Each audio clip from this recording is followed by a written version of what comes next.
Hey everyone, welcome to this week's episode of our podcast, Is Breakfast Included? How you guys doing? Good? Great. Today on the show, I talked to my good friend Mike Rios, who I know is Big Mike. Mike Rios is a booking agent based out of Dallas, Texas, who, unlike other booking agents, really concentrated on the local scene and booked some of the most legendary local shows in the last 30 years. But Big Mike recently booked his last show. That's right, he's retired. He told me all about that. We talked a little bit about our past. He told me how he got into this, and he told me what he liked for breakfast. I love Big Mike, and it was great catching up with him. I'll let you check it out. Tell everyone who you are. Oh, man, my name is Mike Rios from Dallas, Texas, but everybody knows me as Big Mike. And I'm with IRock Entertainment, and we're basically a Dallas independent promotion company. Right on, man. Right on. And you've been booking bands for how long, Mike? I started in April of 93. 93. What'd you do before that? Well, I mean, I was in the military for 6 years.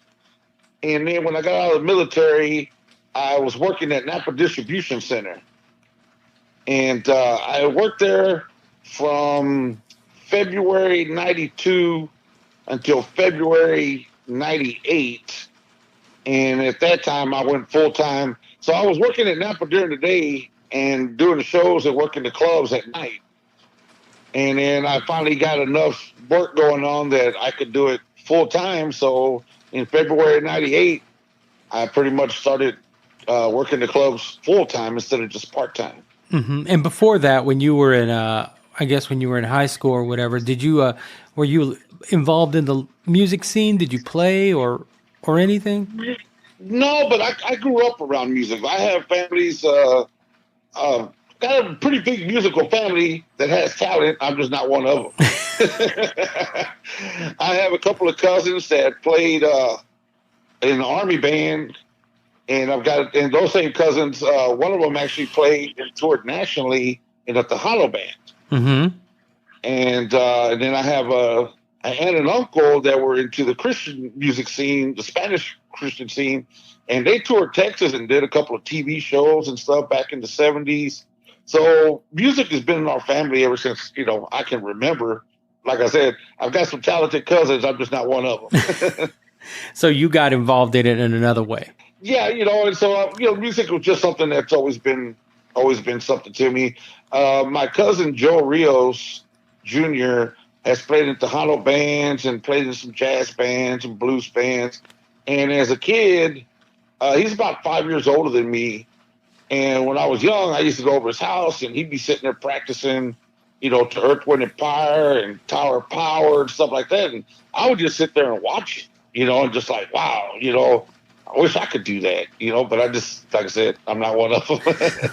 And so, so that I was always into, music. And my grandfather, as a kid, I don't know if you remember the Saturday country music television shows on Channel 11.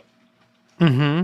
And, used to have Porter Wagner and Hee Haw and all that stuff. And so as a kid, I'd be at, my grandfather and watching that. So I got educated. I won't say educated, but I was exposed to country because of my grandfather, blues and jazz and all that other R&B because of my cousin, and Tejano because of my other cousin. So I got exposed to all kinds of music. So I was just like, it was just amazing that, I was able to get a feel for everything instead of like a lot of people grow up with like one type of music because that's what their parents listened to or whatever. But my family was pretty diversified in what all they did in music, Yeah. So tell me how you got started booking bands, man. Man. Well, was it an accident? It was when I was in the Navy, my last couple of years in the Navy, I was in California. And at that time, the rock scene was, really blowing up in the late 80s, early 90s. That's when the hair metal and all that stuff was really blowing up. Warrant and all those kind of bands and all that stuff, and so I got to, San Diego was a pretty hot spot. So I got to go to some shows, and it's kind of weird because everybody, I had my short military haircut, so I stood out. Me and my two buddies, we stood out like sore thumbs because everybody had their ripped jeans and boots and big old Aquanet hair and stuff. And here we come all clean cut looking, and but I was always just amazed at the shows and stuff. And I was like, man, this would be something that I would like to do. I would like to get involved in the music scene somehow, because it's kind of like throwing a party, And by coincidence, we were out one day and we went to this place called the Blind Melon. It was on a Monday night, and they had this sign outside that said Willie J, the Texas Hurricane. And I was like, Texas, huh? And so I was like, man, I'm going in there. So we go in there and we see the guy, and man, he just kind of blew us away. And so in between his set, I just, hey, man, you're from Texas. And we started talking. And we became kind of buddies and stuff. And, I started going to see his Monday night shows there. And then I got to know the manager, his guy named Bob. He kind of looked like Dave Grohl from the Foo Fighters.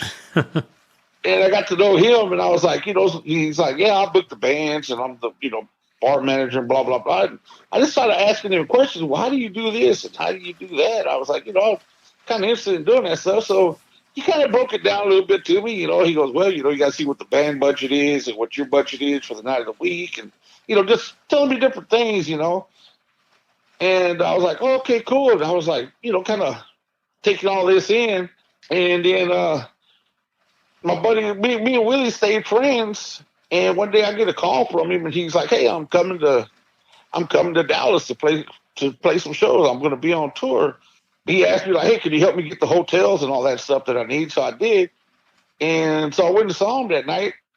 And I'm sitting there talking to him, and I'm like, yeah, here's your hotel. Here's where you're going and stuff. And I guess the guy that was in charge kind of thought maybe I was like his tour manager or something. So he's like, hey, man, I'm like, no, I'm just helping him. So he's like, oh, okay.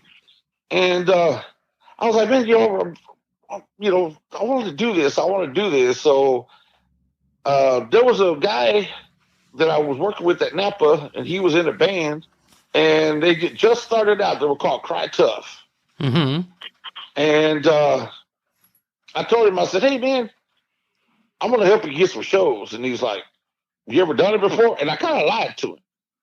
I was like, oh, yeah, man, I know what I'm doing. And so he gave me some promo packs, man, and I just started hitting Deep Ellum one night, went to On the Rocks, went to the Galaxy, different clubs in Deep Ellum, and went to the basement, went to DCL, dropping off promo packs, and they had my number written down. And I started getting them gigs, and I just kind of took off from there. And at that time, the Galaxy was brand new. I mean, it was brand new. Mm-hmm. I mean, nothing like how it looked when you worked there. I mean, it was bare bones, bro. The stage was like 10 by 20, and it was basically just a big square sitting pretty much in the middle of the room. You could open that garage door, and you could see the whole club. I mean, it was bare. And so I went in there and talked to Kent. And I dropped off the promo, and he calls me. He's like, hey, at that time, he was looking for bands because he was brand new. So he was having a hard time getting bands to come in. Yeah. And so I went in there, and I dropped off promo. And I just, by coincidence, I just said, hey, man, I saw these other bands, and, maybe you can hit them up, And so he's like, you have any contact information for them? I said, no, but I'll get it. And so I did. I went and got some contact information for him, and I brought it back to him. And one day I just get a call from him. He's like, hey, man, you interested in coming to work for me? I could use a doorman. On my nights off, I'd go to, remember back then, Trees and all them had music night on Tuesdays. Yeah, yeah. And so I would go and, and I'd meet bands and I'd get their contact information and I'll tell them, yeah, I'm working over here at the Galaxy. And I'd come back to Ken and say, hey, man, these are the bands I think are, could do something. Because, he wasn't going to get the Friday, Saturday night bands right off the bat. He was too new. Yeah. It takes a while to get the A-list bands to come to you and stuff. And from there, he just started teaching me how to put some shows together, and he gave me my opportunity to do that and kind of took off from there. Yeah. That's where we met. You and I met at the Galaxy Club. Yeah, exactly. Yeah. You were playing guitar in Stone something? Freestone. Freestone. There you go.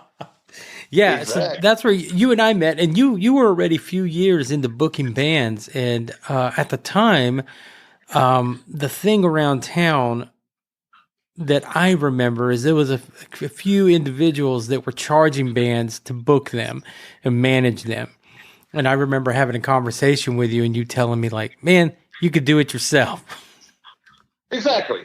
Exactly. Like the bands that I was working with, I never charged them. Now they would give me a few bucks, like I'd get them a show with a $200 guarantee. They'd give me like $20. Like, here, man, take this. Pay your bar tab or something. I'm like, oh, cool.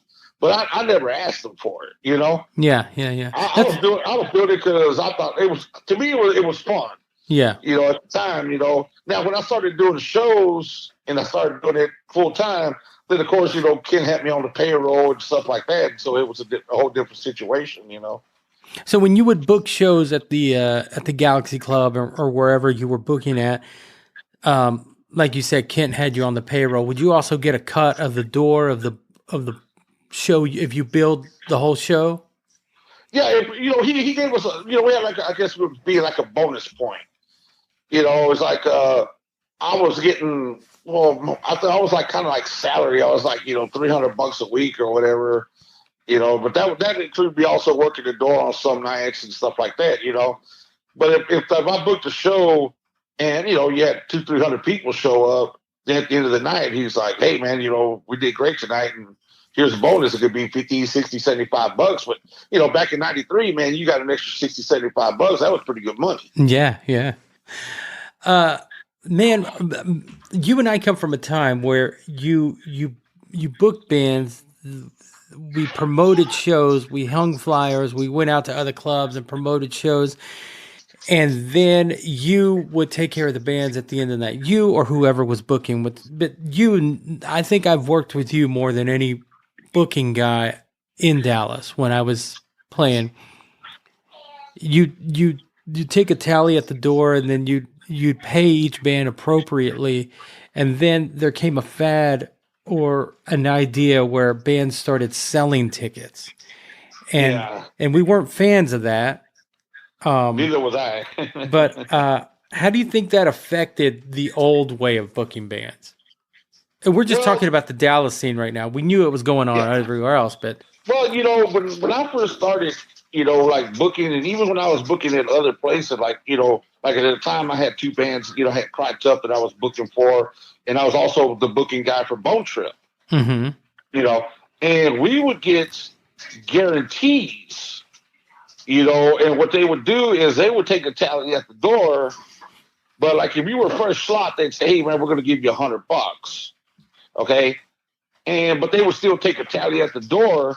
And when that tally hit a certain number, then they would bump you up to the next slot, which would be either $150 or a $200 guarantee. Yeah. And then when you met a certain number, then you became the headliner, and that headliner was a $300, $400 guarantee.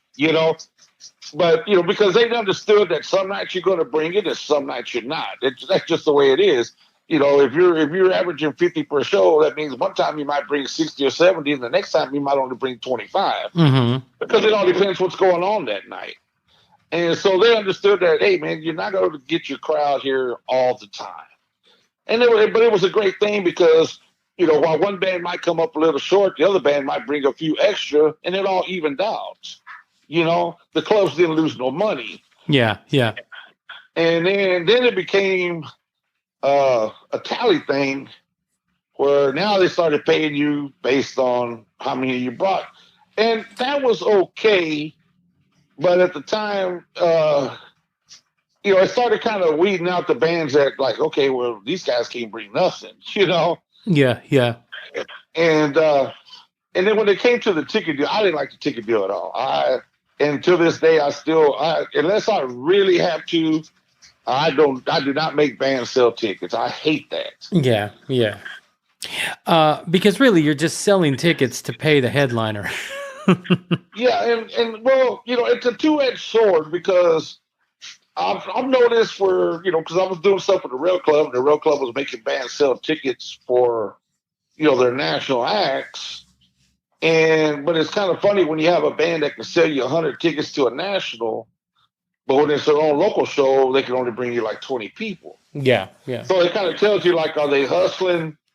Are they hustling for their own shows, or do they only hustle for the big shows? Which, of course, the owner likes. He doesn't mind.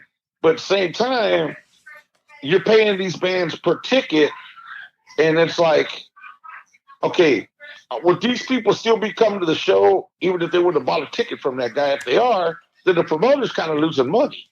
Does that make sense? Yeah, totally. Because I'm basically paying these guys $5 to go sell a ticket to someone that's probably going to come to my show anyway, because they're there to see the headlining band, whoever it may be. Yeah, yeah. So they're like, so now they're out there hustling tickets, and you're like, okay, but how come when you do a local show, you can't draw? Exactly. Yeah. So what was the first big show you ever booked? Man, that's a hard one, bro. That's a hard one, because I'm trying to sit back and think which show I could say that I was involved in. That, it was just back then. I mean, I was part of, the good thing about it is, like, at the Galaxy, I was part of some shows of bands that were, like, I guess you want to say on a smaller level, that went on to be bigger bands. Mm-hmm. So that's why I'm trying to think, like, who do we have that was, I'm trying, man, that's a hard one, bro. We'll circle. The first one was. We'll circle back to that. I would say, honestly, maybe one that I talked Kent into doing that he wasn't sure about was Saxon. I just thinking, because Kent, I don't think Kent really knew who they were, and Saxon hadn't played the States in like 10 years. And I said, dude, you got to do this. You got to do this. And I remember at the end of the night going in the office with Mitch, and he's like, we didn't have the biggest crowd. He goes, but the bar sales went through the roof. Yeah. And I was like, wow. The kid's like, man, you called a good one on this one, And so I remember that one. You ever, what's more difficult, working with local bands or working with national bands? Who's more difficult? Who's more entitled?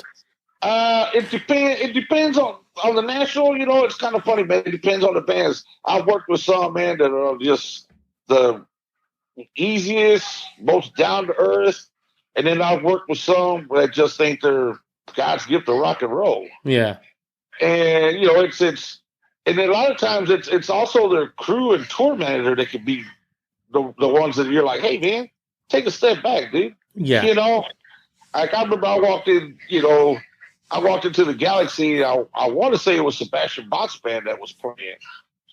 And I walked in and I hollered across the room at somebody. And the drum tech stands up behind his drums. He's like, hey, man, we need you to keep it down. We're trying to do sound check. And I just looked at him. I said, well, dude, if it wasn't for me, you wouldn't be playing here tonight. He just kind of looked at me and sat down. But I've worked with others, man. They're just like, they don't feel entitled at all. They're like thankful that they're doing what they do. Yeah. I always say that it doesn't matter what the artist, how they act. The last people to leave the club are the crew, and that's who they remember. Oh yeah. I mean, like I said, there's been some bands that have been really gold, and then you get to their tour manager, and you're like, dude, chill out. I had one tour manager that was, well, you were with me when we did the El Nino in Houston. And the tour manager was like all going all ape shit because we couldn't find him a box of cereal. Yeah. It's like, really, dude? We couldn't find you a box of cereal, and so you're all pissy because you didn't get your blueberry? Yeah. The infamous the infamous Houston trip. Oh man, well, there was a couple of those. Yeah. And what about local bands? Can they be difficult? Some can, but the majority of them are pretty cool to work with. You do have some that I guess have that little attitude, but now back in the '90s, you did have, maybe I say back in the '90s, you had a few that while they were that way, I think they earned it because being a local band and drawing 200 people on your own and stuff, hey, man, you paid your dues. Yeah, yeah. I mean, you're a headliner because, you're playing the Galaxy. We know we're going to have 300 people there because 200 of them are going to be because of you. Yeah. So you kind of earned it a little bit to maybe have a little arrogance in you, like, hey, man, we're kicking ass, and that's fine. As you don't take it overboard. But in today's funny is you got some of those bands that, they bring 25, 30 people, and they think like, man, we did it tonight. And you're like, did what? You're mainly known for booking rock bands, rock and metal bands. Do you ever go out of that and book country bands or Tejano bands? Or I have done some blues. Mm-hmm. I have done some blues shows. Just not long ago, well, I'd say maybe 3 or 4 years ago, we did one at Southside with Lance Lopez. He had a band called I can't remember the name of the band he had, like a super group. Supersonic Blues Machine. There you go. That's it. Yeah, we did that one. Me and Daniel Castaneda did that one at the Southside Ballroom. Yeah. And then I did a couple at Gas Monkey. I had Holland K. Smith out there and stuff. And so, I've done some blues stuff. I've never really done much Tejano.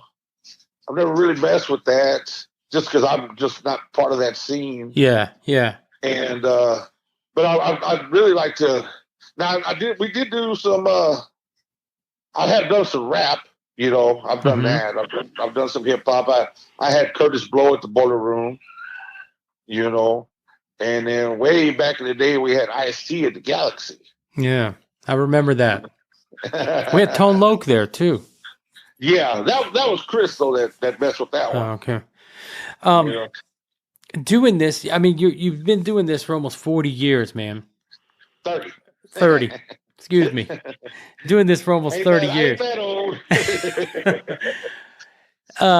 Have you had an opportunity to meet like some of your heroes, or? I was yes and no, I guess, but I was pretty cool that I got to meet some that turned out to be, they became friends. Mm-hmm. Like one was the night we had Bruce Dickinson at the Galaxy. I got to meet the guitar player Roy Z. Mm-hmm. Okay. And didn't think much about it. We shook hands and he's like, thanks, man. And I'm like, man, I love the stuff, and everything. So, we only chatted maybe like 5-10 minutes. Well, fast forward about 12 years, and out of all places, I run into him in Killeen, Texas. He was there to record a band. He was there to produce a local band called Downside. Mm-hmm. And he walks in, and I'm like, dude, I popped out because I knew he was coming. The band told me, yeah, you ever heard of a guy named Roy Z? And I was like, yeah, of course. And so he walks into the club, and I pop my CD out of it. And he looks at me like, wow, I haven't seen one of these in a while, Yeah. And he signed it for me and stuff. And dude, till this day, that was back in 2009 or so. And to this day, man, we chat on a regular basis. And so it's like, it's kind of cool that, some people that you meet and stuff, you actually become friends with, and you become, call them up, just chat about anything. Yeah. Talk about anything. I did get to meet Lemmy at the Galaxy, which was something that's a whole different hour show right there. And but I got to meet Jason Bonham. But I say the one that I really say that I could say that I met that I was in awe of that I got the book was Jolene Turner. Oh, right on. I got a call one day that he was going to be in Texas and he was looking for an extra date. How they got my number, I have no idea. I didn't ask. I just asked what day they were looking for. And I did it at the Curtain Club, and everybody was kind of like, wow, Jolene Turner don't ever come to Texas, Yeah. And man, that guy, he's like 70 years old, and he sings like still has that voice. Still has that voice. Oh yeah, and he got up there and played for like an hour and a half, and he did stuff from Rainbow, stuff from Deep Purple, from his own. I mean, everything in his catalog. He threw it out there, and everybody was just in awe because he still has that voice, man. Yeah. And I gotta say that's probably one that I could be like, I can't believe I've got Joe Lynn Turner to come play Dallas. So I said this earlier, you've been doing this for 30 years. If you wouldn't have fallen into this, Mike, what do you think you would have been doing, man? Was there anything else you wanted to do? I always wanted to own a club. Uh-huh. But when I first got into this, I really wanted to be a record label. For some reason, I always thought that I kind of had the ear to maybe pick some bands that I thought could do something. Yeah. But back then, record labels, you had to have money to get the band to record. You had to, you had to have big bucks to start a record label because you were responsible for recording the band. Yeah. You were responsible for the tour support. You had to have some money. Nowadays, any Yahoo can start a record label from his bedroom. Yeah. And record the album in the bedroom. Yeah, exactly. Because there's no album pressing anymore. Very little. Hardly any CD pressing at all. It's all digital downloads and all that kind of stuff. It's nothing like it was back then. And so you had to have. That's why back then, if you remember, you always saw like a record label, and then all of a sudden you heard that they went bankrupt. Yeah. Because they signed the wrong bands and they gave them the $100,000 advancement and all that stuff, and then the band didn't sell and they were out of a job. But yeah, I always wanted to be something in music. So, I don't know if I wouldn't have been in the bookie, who knows? I have no clue, man. I might still be working at Napa. Who knows? Right. Me too, man. I always wanted I didn't have to be on stage. I just wanted to do something in the industry. Yeah, exactly. I just wanted to be a part of it. I loved it, man. It was just, I don't know. It was fun.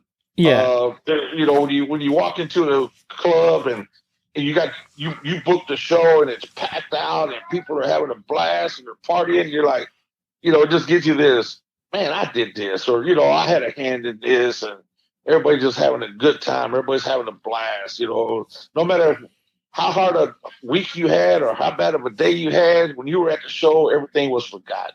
Yeah. Even if it was for those 2 hours, you had a blast, Does it make you feel good, man? Because I've witnessed this. Does it make you feel good that everybody that walks in the bar knows who you are?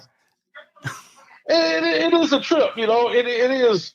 It is, it is kind of fun that, you got a little notoriety and stuff. You walk in and, everybody like, hey, man, what's up? Hey, what's up? You're like, hey, because at the same time, other people are looking at you going, well, who's that? Yeah. Who's that? And you just like looking around like, yeah, it's me, Yeah. I do. Some of my favorite nights of hanging out with you, man, we're going into a bar with you or just meeting you or running into you at a bar and then leaving with you, and you're a little tipsy, but you didn't spend any money. Everybody's just buying you drinks. Oh man, it's kind of funny because I mean, you walk in and some people walk up to you and they're like, "Hey, you're so and so," and you're like, "Yeah," and you're like, "Man, do I know?" "Oh no, but I see your post or whatever." "Oh, okay, cool," and then you feel bad sometimes because you see people and you're like, I should know who this is, and you just don't remember their name or something. And you're just sitting there like, oh man, you feel bad because they know who you are, and you don't know who they are. Yeah. And so yeah, it's kind of like, man, but at the same time, you get to know people and stuff, and I don't know. I walked into a bar one time and this guy goes, "Hey man, you're so and so," and I'm like, "Yeah." It was some kid I hadn't seen in 10 years, Does that make you feel good that they remember you? Yeah, it's kind of like, wow, you hadn't seen me in 10 years and you remember who I am. It's like, okay, it kind of makes you wonder if for them to remember you like that, maybe, you did something good for them or something that left an impression for them to remember you. Yeah. Well, man, I've known you for the better part of these 30 years. I think we met in mid-90s. Yeah. You and I met in the mid '90s, and you know, I think I've said this to you before. Like, I've never heard a bad word about you. You know, and if I haven't, maybe I haven't been hanging around the right people. But I've Ah, never man, but heard. you know, everybody, no matter who you are, everybody's gonna have the haters and all that kind of Yeah. stuff and all that. So you're done. You're not gonna be booking bands anymore. Ah, man, well, I say that, man, because it just the pandemic took a lot out of me. Yeah. I Yeah. had so many shows booked, I had to get rebooked, and then finally just canceled. And then some of them ended up now, which I don't blame the bands. They ended up like canceling their own tours to jump on bigger tours. Yeah. You know, so that canceled my tour altogether and stuff. And I was like, man, I just don't want to go through that again and whatnot. So I was like, yeah, it's time for me to just step back and see. So I mean, I say I'm retiring, but who knows, man? You know, next year I may just be bored and want to do something again. I don't know, but for right now, man, it's like I'm just gonna chill, have a good time, and maybe just go enjoy the show instead of working the show. Yeah. Well, man, I do appreciate you taking the time tonight, Mike. I know we wanted to do this in person. I just got one more question for you, All right. and I think you know what it is. My podcast is called "Is Breakfast Included?" If it was, Mike, what would you have for breakfast? Oh man, my favorite thing is eggs and papas. That's my That's favorite my too. That's what I had that, today. I'm not gonna lie to you. That's that's what I had today. with a little pico de gallo sprinkled on top. I'll do without the pickle, but that's Yeah, bro, but that's probably my favorite breakfast right there, man. Them eggs, potatoes with some flour tortillas. It's on. spoken like a true Mexicano. All the way, brother. Well, man, I appreciate you talking to me, Mike. It was good to catch up with you. All right, bro. I appreciate it, man. Thank you so much for doing this, man. And man, take care of yourself up in Jersey, brother. And you always got a home when you want to come back to Texas. Will do, man. Thanks a lot. Have a good All right, night. much love, man. You All too. right. Right on, Mike Rios, big Mike Rios. It was great catching up with him. I hadn't talked to Mike in a few months. We always text each other, so it was great catching up with him. Like I said, he and I have a lot of history. He's somebody that I consider a brother more than a friend. Well, all right, guys, I'm done. I hope you have a great day, and we'll talk to you next week.